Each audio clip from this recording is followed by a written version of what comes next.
नमस्कार. आज आपण शनिप्रदोष व्रतासंदर्भात थोडीशी माहिती बघणार आहोत. प्रदोष व्रत प्रत्येक महिन्याच्या त्रयोदशी तिथीला येते. हे व्रत महादेवाला समर्पित आहे.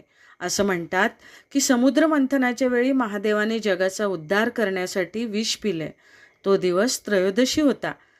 त्यानंतर सर्व देवांनी कृतज्ञता व्यक्त करण्यासाठी प्रदोष काळात पूजा केली. यावर महादेव खूप प्रसन्न झाले आणि तेव्हापासून हे व्रत महादेवाला समर्पित केले जाऊ लागले.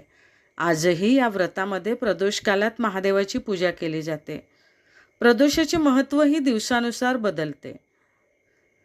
आजचा शनिप्रदोष श्रावण महिन्यातला दुसरा प्रदोष. त्यानिमित्ताने आज आपण शनिप्रदोषाची कथा ऐकणार आहोत.